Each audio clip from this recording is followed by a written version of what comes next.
پیارے بھائیوں، السلام علیکم۔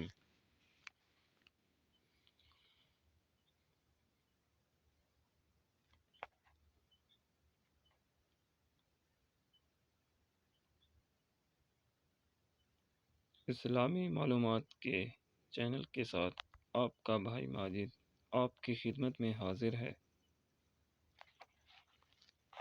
آج کا یہ بیان مفتی اعظم مولانا رفیع عثمانی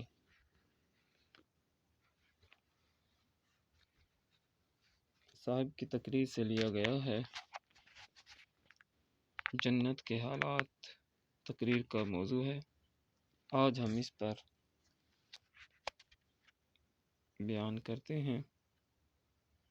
جنت کے حالات۔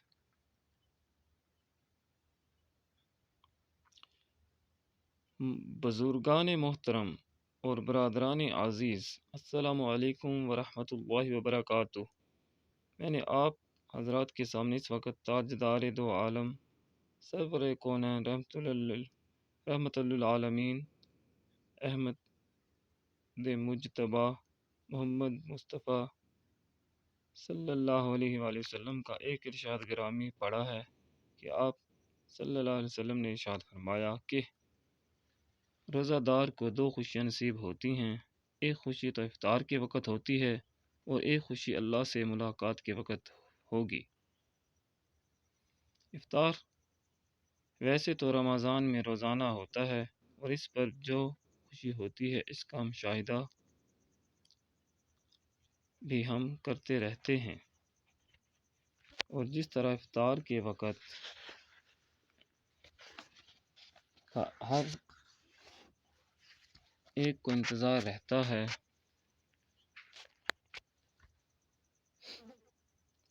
اسی طرح ہر ایک کی خوشی بھی ظاہر ہوتی ہے۔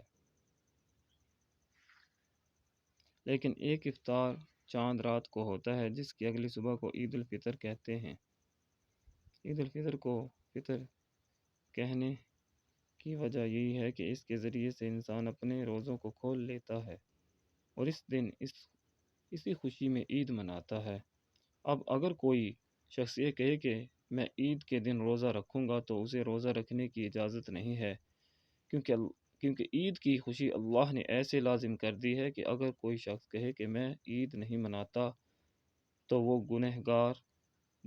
گناہ کا مرتکب ہوگا۔ یاد رکھیں کہ عید کے دن روزہ رکھنا حرام ہے۔ اسی طرح اگر کوئی کہے کہ میں نئے کپڑے نہیں پہنوں گا، جیسا کہ آج کل اس بات کا رواج ہے کہ اگر کسی خاندان میں کوئی شخص فوت ہو جائے تو وہاں کے لوگ نہ عید مناتے ہیں اور نہ اچھے کپڑے پہنتے ہیں۔ یاد رکھیں کہ یہ بالکل غلط بات ہے۔ عید منانے یا نہ منانے میں آپ کو کوئی اختیار نہیں، آپ تو اللہ کے بندے ہیں۔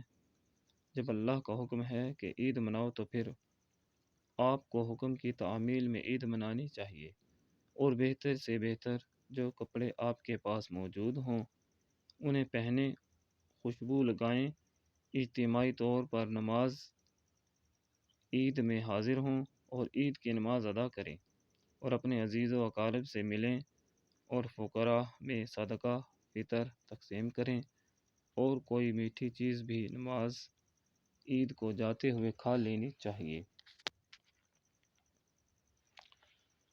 اسلام میں افراط و تفریط نہیں ہے، لیکن عید منانے کا انداز بھی ہر ایک کا مختلف ہوتا ہے۔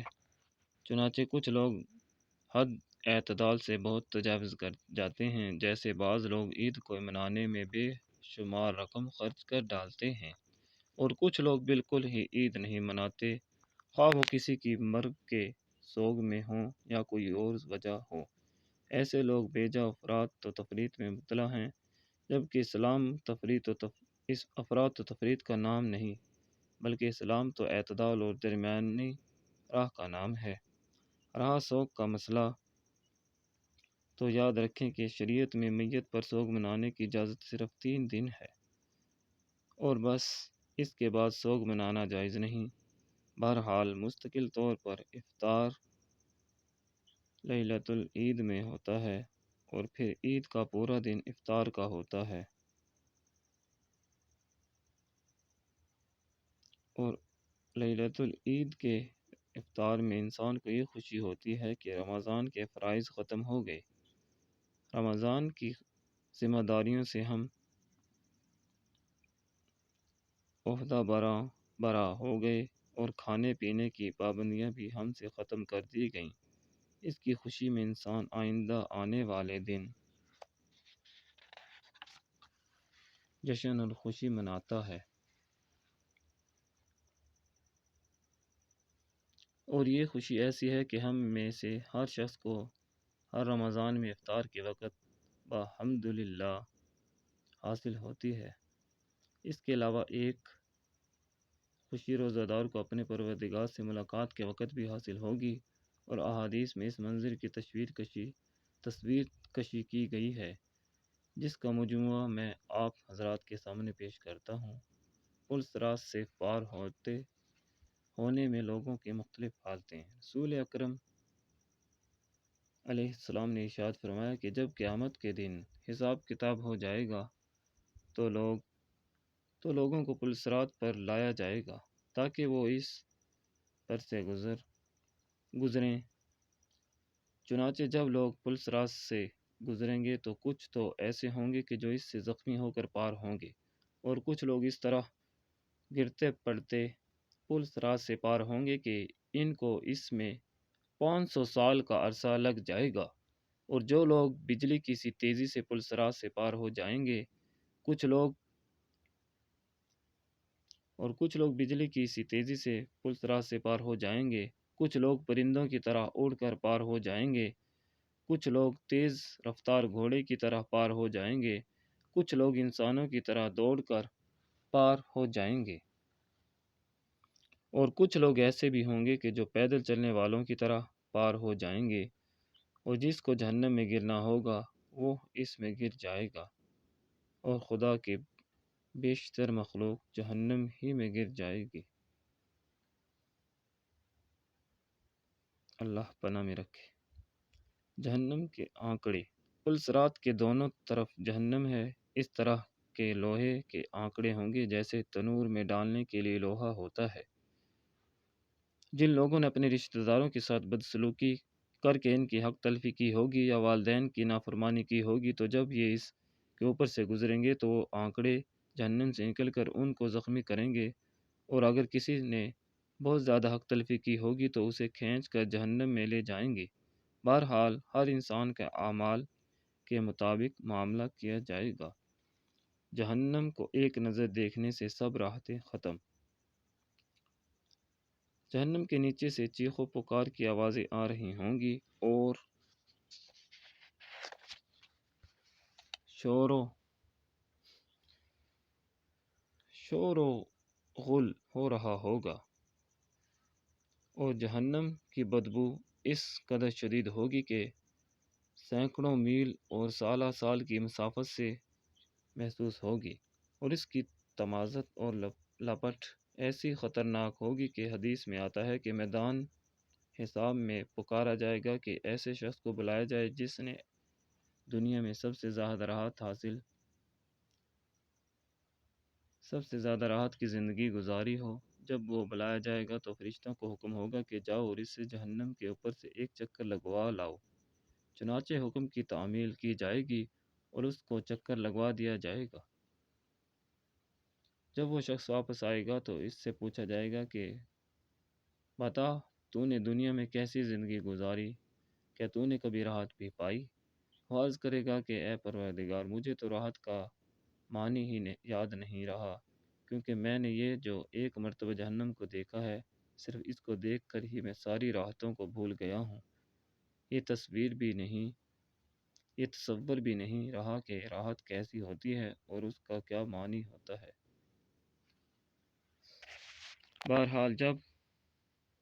بہرحال جو خوش نصیب پل صراط سے پار ہو جائیں گے، وہ جو ہی جنت کے دروازے پر پہنچیں گے تو سرور کونین، تاجدار دو عالم، ساقی کوثر علیہ السلام کو پائیں گے۔ آپ علیہ السلام اپنے امتیوں کا استقبال فرمائیں گے اور ان کو اپنے دست مبارک سے حوض کوثر کا پانی پلائیں گے، اور یہ پہلا موقع ہوگا کہ جنتی تاجدار دو عالم علیہ السلام کی زیارت کریں گے۔ نبی کریم علیہ السلام کی بشارت۔ حضرت علیہ السلام دنیا میں صحابہ کرام رضی اللہ تعالیٰ عنہم اجمعین کو وصیت فرمایا کرتے تھے کہ نیکی کے فلاں فلاں کام کرتے رہنا، اسی پر جینا اور اسی پر مرنا، یہاں تک کہ حوض کوثر پر مجھ سے آ ملو۔ آپ نے بہت سے صحابہ رضی اللہ تعالیٰ عنہم اجمعین سے حوض کوثر پر ملنے کی جگہ اور وقت طے کیے اور تمام مومنین سے وعدہ فرمایا کہ میری امت میں جو لوگ میرے پیروکار ہوں گے، میرے دین کے مطابق زندگی گزارتے ہوں گے اور گناہ ہو جانے پر توبہ استغفار کر لیتے ہوں گے، وہ بھی متقیوں میں شمار ہوں گے اور ان سے بھی میری ملاقات حوض کوثر پر ہوگی۔ اور یہ ملاقات ایسی پیار بھری ہوگی کہ تاجدار دو عالم علیہ السلام خود اپنے دست مبارک سے پاک جام عطا فرمائیں گے، اور یہ پانی ایسا عجیب و غریب ہوگا کہ جس کے پینے کے بعد کسی کو موت نہیں آئے گی اور نہ ہی کسی کو پیاس لگے گی۔ سبحان اللہ۔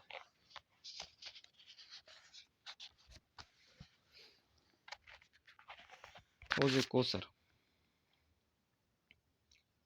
حدیث میں آتا ہے کہ حوض کوثر اتنا بڑا ہے کہ بیت المقدس سے لے کر عدن تک کے فاصلے جتنا بڑا ہے، اور اتنی ہی اس کی لمبائی اور چوڑائی ہے، اور اس کے اوپر پانی پینے کے لیے جو گلاس رکھے ہوئے ہیں وہ تعداد میں آسمان کی ستاروں کے برابر ہیں، اور حوض کوثر میں جو پانی آ رہا ہے وہ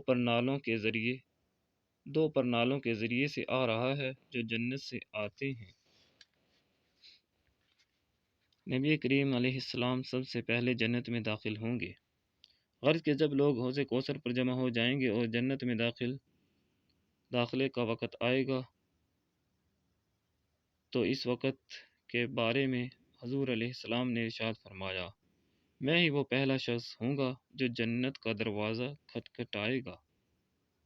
حضور علیہ السلام کی امت کے تمام سابقین انبیاء علیہم السلام کی امتوں سے آگے ہوگی۔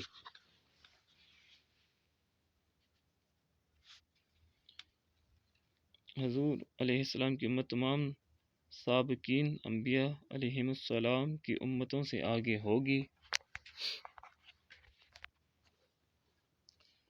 اور دوسرے انبیاء کی امتیں اس امت کے پیچھے ہوں گی، اور تاجدار دو عالم علیہ السلام اپنی امت سے بھی آگے ہوں گے اور جنت کا دروازہ کھٹکھٹائیں گے۔ نیز آپ علیہ السلام کے دست اقدس میں جنت کی چابی ہوگی، جس سے آپ علیہ السلام جنت کو کھول کر اس میں اپنی امت کو داخل فرمائیں گے۔ جب لوگ جنت میں داخل ہو جائیں گے تو وہاں ان کو عجیب و غریب نعتیں دیکھنے میں ملیں گی، اور قرآن حکیم کا وہ وعدہ پورا ہوگا جس کو ایک حدیث قدسی میں بتفصیل بیان کیا گیا ہے۔ یعنی ترجمہ، میں نے اپنے نیک بندوں کے لیے ایسی نعمتیں تیار کر رکھی ہیں جن کو کسی آنکھ نے نہیں دیکھا اور نہ کسی آنکھ نے سنا اور نہ کسی دل پر اس کا گمان بھی گزرا۔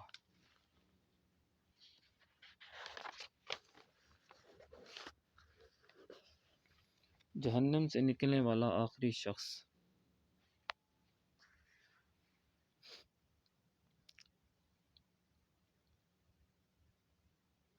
مسلم شریف کی ایک روایت میں ہے کہ ایک شخص کو اس کی بدعمالیوں کی وجہ سے جہنم میں ڈالا جائے گا، پھر سب سے آخر میں اسے جہنم سے نکالا جائے گا۔ اس شخص کا واقعہ ہوگا کہ جب اس شخص کو جہنم میں ڈالا جائے گا تو وہ کافی عرصے تک زخموں سے چور مدہوش پڑا رہے گا، حتیٰ کہ جب اسے ہوش آئے گا تو اللہ تعالیٰ سے دعا کرے گا کہ اے پروردگار، میرا رخ جہنم سے موڑ کر جنت کی طرف کر دے۔ اللہ تعالیٰ اس سے پوچھیں گے کہ اچھا اور تو کچھ نہیں مانگے گا؟ عرض کرے گا کہ نہیں، اس کے علاوہ اور کچھ نہیں مانگوں گا، تو اس کا چہرہ جہنم سے پھیر کر جنت کی طرف کر دیا جائے گا۔ وہ شخص کچھ سکون محسوس کر کے مدہوش پڑا رہے گا، پھر ہوش آنے پر اپنے سامنے ایک بڑا سایہ دار اور ایک خوشنما درخت دکھائی دے گا، جس کو دیکھ کر اس کو بڑا لالچ آئے گا، مگر اللہ تعالیٰ سے کیا ہوا وعدہ بھی یاد ہوگا۔ بالآخر سوچتے سوچتے وہ شخص یہ دعا کرے گا کہ اے میرے پروردگار، اس درخت کی خوبصورتی کو دیکھ کر مجھے چین نہیں آ رہا، اوپر سے دوزخ کی گرمی اور بدبو اس پریشانی میں مزید اضافہ کر رہی ہے، اس لیے اے میرے رب تو مجھے وہیں پہنچا دے۔ اللہ تعالیٰ اس سے پوچھیں گے کہ اچھا تو اور کچھ تو نہیں مانگے گا؟ وہ کہے گا کہ نہیں، میں کچھ اور نہیں مانگوں گا۔ غرض کے اس طرح قول و اقرار کے بعد اللہ تعالیٰ اسے وہاں پہنچا دیں گے۔ جب یہ شخص وہاں پہنچ جائے گا تو اس کے نیچے ٹہل ٹہل کر خوش ہوگا، پھر اچانک جو اس کی نگاہ اٹھے گی تو اپنے سامنے ایک بہت ہی عظیم الشان درخت نظر آئے گا، اور پھر یہ شور مچائے گا، اور اس طرح عہد کو توڑتا ہوا جب آخری درخت پر پہنچے گا تو اسے اپنے سامنے جنت اور اس کے عجیب و غریب مناظر نظر آئیں گے، جن کو دیکھ کر یہ بندہ عرض کرے گا کہ اے پروردگار، یہ سب لوگ تو عیش کر رہے ہیں اور میں یہاں پڑا ہوں، تو مجھے بھی وہاں پہنچا دے۔ اللہ تعالیٰ فرمائیں گے کہ تو کیسا بندہ ہے، بار بار وعدہ کرتا ہے اور پھر عہد شکنی کرتا ہے۔ یہ شخص عرض کرے گا کہ اے اللہ، بس اس جنت میں داخل فرما دے، میں اس کے علاوہ اور کچھ نہیں مانگوں گا۔ اللہ تعالیٰ اس کی فرمائش کو بھی پورا فرمائیں گے اور اس جنت میں داخل کرنے سے پہلے آب حیات میں نہلایا جائے گا تاکہ اس کے جسم پر نیا گوشت چڑھ جائے، پھر اس کے بعد اسے پورا نوجوان بنا کر جنت میں داخل کر دیا جائے گا۔ اب جب یہ جنت میں داخل ہو جائے گا تو عرض کرے گا کہ اے پروردگار، جنت میں سب لوگوں نے اپنے اپنے گھروں پر قبضے کر رکھے ہیں،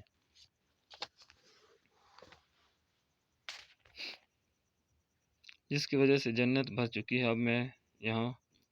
اب میں اس میں میرے لیے کہاں جگہ بچی ہوگی؟ اللہ تعالیٰ اس سے پوچھیں گے کہ بتا تجھے کتنی جگہ چاہیے؟ وہ عرض کرے گا کہ اے پروردگار، اگر ایک ملک کے برابر ہو جائے تو بہت ہی اچھی بات ہے۔ اللہ تعالیٰ پوچھیں گے کہ اس سے زیادہ تو جگہ نہیں چاہیے؟ وہ عرض کرے گا کہ نہیں۔ اللہ تعالیٰ فرمائیں گے کہ اچھی طرح سوچ کر بتا تجھے کتنی جگہ چاہیے؟ کہ ایک دنیا کے برابر چاہیے؟ اب یہ بندہ عرض کرے گا کہ اے پروردگار، شاید تو میرے ساتھ مذاق کرتا ہے، حالانکہ تو رحمان و رحیم۔ اللہ جل شانہ یہ سن کر ہنسیں گے اور فرمائیں گے کہ تو ایک دنیا کے برابر جگہ پر تعجب کرتا ہے، جا میں نے تجھے 10 دنیاؤں کے برابر جنت میں جگہ عطا فرما دی۔ سبحان اللہ۔ اس حدیث کو بیان کرتے ہوئے رسول علیہ السلام بھی اس مقام پر پہنچ کر ہنسے۔ پھر صحابہ کرام رضی اللہ تعالیٰ عنہم اجمعین سے لے کر یہ حدیث ہم تک پہنچی تو جو بھی اس حدیث کو بیان کرتا ہے وہ ضرور ہنستا ہے، سبحان اللہ، تاکہ رسول علیہ السلام کی اس سنت پر عمل ہو جائے۔ یہی وجہ ہے کہ اس حدیث کو مسلسل بالضحک کہا جاتا ہے۔ اس حدیث سے جنت کی وسعت اور اللہ جل شانہ کی رحمت کا اندازہ لگائیں کہ سب سے زیادہ گناہ گار اور ادنا درجہ کے جنتی کو جنت میں 10 دنیاؤں کے برابر جگہ عطا کی جائے گی۔ جنتی اپنے علاقے کا حکمران ہوگا۔ اب آپ سوچیں گے کہ وہ اکیلا بندہ اتنی بڑی زمین پر کیا کرے گا؟ یاد رکھیں کہ جنت غیر آباد نہیں ہے اور نہ ہی اس میں صحرا اور ویرانے ہیں۔ وہ اتنی سرسبز، شاداب اور اتنی آباد جگہ ہے کہ وہاں انسان ہر وقت نعتوں سے لطف اندوز ہوتا رہے گا اور ہر شخص اپنے علاقے پر حکومت کرے گا، اور اس کی حکومت ایسی عظیم الشان ہوگی کہ اس کی رعیت اس کے حکم کی خلاف ورزی نہیں کر سکے گی۔ حوریں اور غلام اس کے خادم ہوں گے، اور وہ جنت ایسی ہوگی کہ ترجمہ، اور تمہارے لیے اس جنت میں جس چیز کو تمہارا جی چاہے گا موجود ہے، اور نیز اس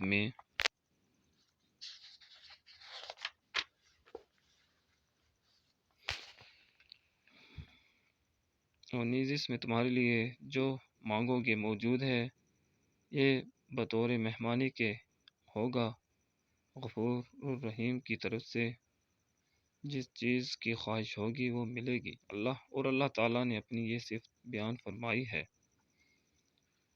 ترجمہ: جب وہ کسی کام کرنے کا ارادہ کرتا ہے تو کہتا ہے ہو جا، تو وہ ہو جاتا ہے۔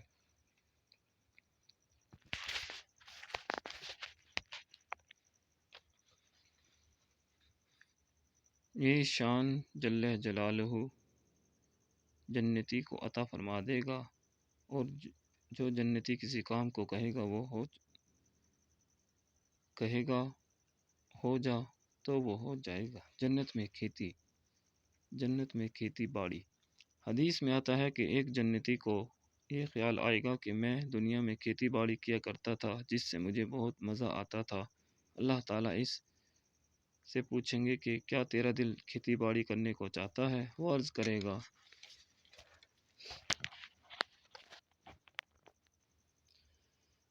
دل تو چاہتا ہے۔ تو اللہ تعالیٰ فرمائیں گے اچھا تمہیں اجازت ہے۔ چنانچہ وہ بیج ڈالے گا تو اسی لمحے کھیتی اگ جائے گی، اور اسی لمحے پک جائے گی، اور اسی لمحے کٹ جائے گی۔ غرض کہ جس چیز کی خواہش ہوگی وہ ملے گی۔ ایک حدیث میں آتا ہے کہ ایک بدو آدمی نے آ کر کہا یا رسول اللہ، کیا جنت میں اونٹ بھی ہوں گے؟ کیونکہ ان لوگوں کو اونٹ سے بڑی محبت ہوتی تھی، لیکن اونٹ گندگی بہت پھیلاتے ہیں۔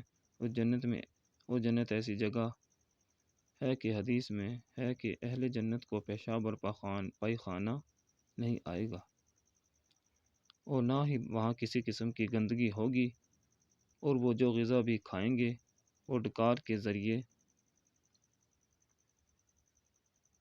یا خوشبودار عرق گلاب کی طرح پسینے کے ذریعے ہضم ہو جائے گا۔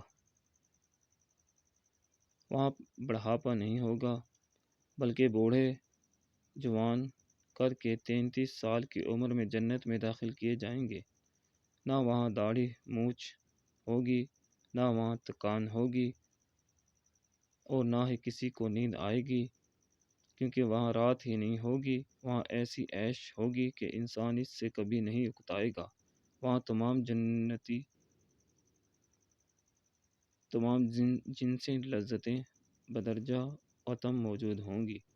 لوگ سوچتے ہوں گے کہ ممکن ہے وہاں جا کر جنسی خواہشات اور لذتیں ہی ختم ہو جائیں، تو پھر حوروں کا کیا کیا جائے گا؟ یاد رکھیں وہاں ایسی بات نہیں، بلکہ وہاں ہر چیز کی تاثیر اور لذت کے ساتھ قوت بھی بڑھا دی جائے گی۔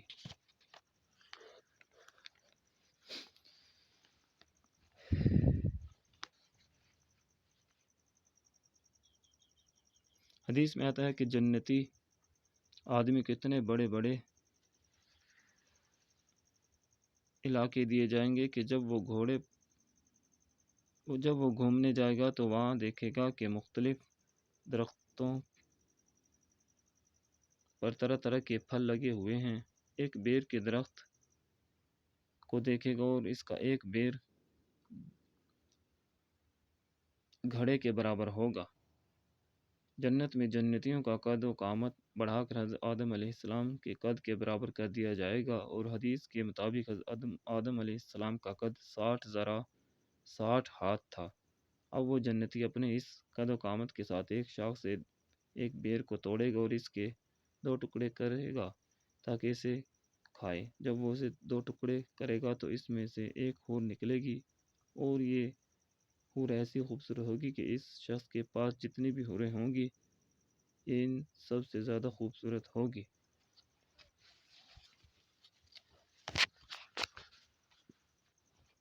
اہل جنت کے لیے موسیقی۔ سبحان اللہ۔ ہر جنتی کے گھر میں ایک درخت طوبہ کے 10 شاخیں ہوں گی، اور وقفے وقفے جنت کی خاص قسم کی خوشبودار ہوائیں چلیں گی، اور جب یہ ہوائیں چلیں گی تو درخت کے پتوں میں عجیب و غریب قسم کی حرکت ہوگی، جس سے ایک ساز اور موسیقی کی آواز پیدا ہوگی، اور وہ ایسی موسیقی ہوگی کہ کبھی کسی کان نے ایسی آواز نہیں سنی ہوگی، اور یہ انہیں انہی لوگوں کو نصیب ہوگی جو دنیا کی موسیقی سے اپنے کانوں کو بند رکھتے ہیں۔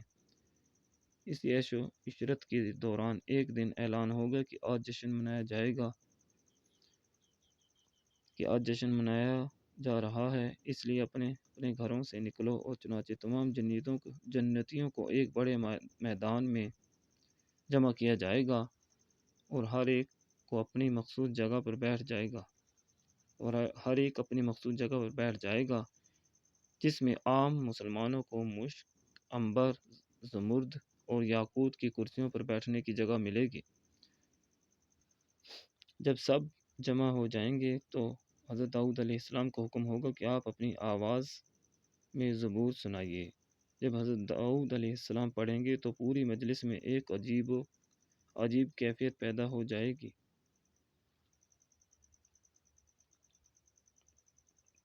ایک عجیب کیفیت پیدا ہو جائے گا تو ایک عجیب کیف پیدا ہو جائے گا، پھر اللہ تعالیٰ کے حکم سے بارش کی طرح ہلکا سا خوشبو کا ایک خاص چھڑکاؤ ہوگا، جسے اہل جنت نے اس سے پہلے کبھی استعمال نہ کیا ہو۔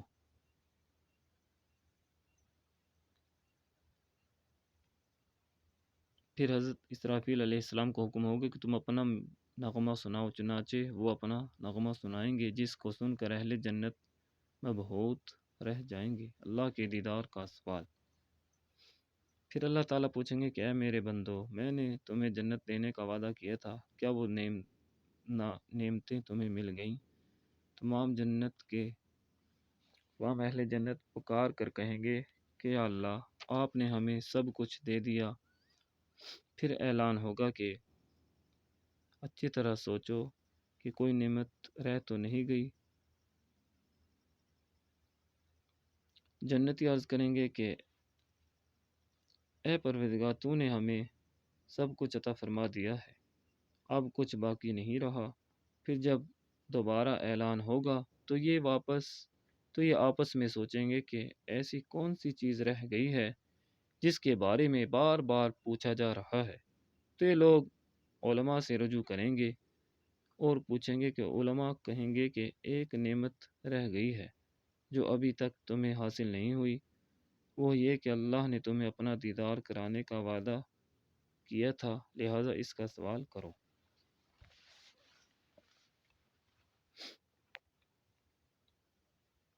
اللہ کا دیدار۔ اب یہ مومنین خوشی سے پھولے نہ سمائیں گے اور درخواست کریں گے کہ اے پروردگار، تو نے ہمیں اپنی سب نعمتیں عطا کر دی، اب اپنا دیدار بھی کروا دے۔ پھر اللہ جل شانہ براہ راست اپنا دیدار کرائیں گے، اور حدیث میں آتا ہے کہ تمام اہل جنت اللہ کا دیدار اپنی آنکھوں سے کریں گے۔ صحابہ کرام رضی اللہ تعالیٰ عنہم اجمعین نے عرض کیا کہ یا رسول اللہ صلی اللہ علیہ وآلہ وسلم، ہم ان آنکھوں سے اللہ کا دیدار کیسے کریں گے؟ تو آپ صلی اللہ علیہ وآلہ وسلم نے ارشاد فرمایا کہ کیا تم چاند دیکھتے ہو کہ اس کو دیکھنے میں کوئی شخص دوسرے کے لیے رکاوٹ بنتا ہے یا اس کو دیکھنے میں کسی کو تکلیف ہوتی ہے؟ صحابہ نے عرض کیا کہ یا رسول اللہ علیہ السلام نہیں، تو آپ علیہ السلام نے ارشاد فرمایا کہ تم اپنے پروردگار کا بھی ایسا دیدار کرو گے جیسے تم عید کا چاند دیکھتے ہو، اور اس دیدار کی ایسی لذت ہوگی کہ اس کے آگے تمام لذتیں ہیچ ہو جائیں گی، اور تمام اہل جنت اس دیدار میں مست ہو جائیں گے اور اس نعمت کو تمام نعمتوں سے بڑھ کر محسوس کریں گے۔ لیکن جب وہ اس جمعہ کے دن یہاں واپس ہو کر اپنے گھروں کی طرف روانہ ہوں گے تو انہیں غم ہوگا کہ اب تو ہمیں اپنے پروردگار کا دیدار ہو گیا، لیکن بعد میں اللہ کا دیدار کیسے ہوگا؟ تو اعلان ہوگا کہ ہر جمعہ کو ایسا ہی اجتماع ہوا کرے گا اور تم ہمارے دیدار سے مشرف ہوا کرو گے۔ یہ سن کر جنتی خوش و خرم اپنے اپنے گھروں کو لوٹیں گے تو راستہ میں ایک میلہ لگا ہوا دیکھیں گے جو کہ عجیب و غریب اور دنیاوی تصورات سے بالا تر ہوگا، جہاں انسانوں کی شکلیں ہوں گی۔ جنتیوں کو ایسی قدرت دی جائے گی کہ اگر وہ اپنی صورت بدلنا چاہیں تو بدل لیں، اور جس قالب میں اپنے آپ کو چاہیں گے ڈھال لیں گے۔ اور جب یہ اپنے گھروں کو واپس ہوں گے تو حوریں ان سے پوچھیں گی کہ یہاں سے جا کر آپ کا حسن و جمال تو بہت بڑھ گیا، اس کی کیا وجہ ہے؟ تو وہ کہیں گے کہ آج ہم اپنے پروردگار کا دیدار کر کے آئے ہیں، جس کی وجہ سے ہمارے حسن و جمال میں اضافہ ہوا ہے۔ اللہ تعالی ہمیں بلا حساب و کتاب جنت میں داخل فرمائے اور اپنے اس دیدار سے مشرف فرمائے، آمین۔ اس میں جو کچھ پڑھے سنے، اللہ تعالیٰ اس پر عمل کرنے کی توفیق دے۔ یہ تو ہمارا بیان، اس کے ساتھ ہی اجازت چاہتا ہوں۔ اگر یہ ویڈیو آپ کو پسند آئی ہے تو اس کو لائک کر دیں اور سبسکرائب کر دیں تاکہ اچھی ویڈیوز آپ کی خدمت میں آتی رہیں۔ دعا میں یاد رکھیے گا۔ اللہ حافظ۔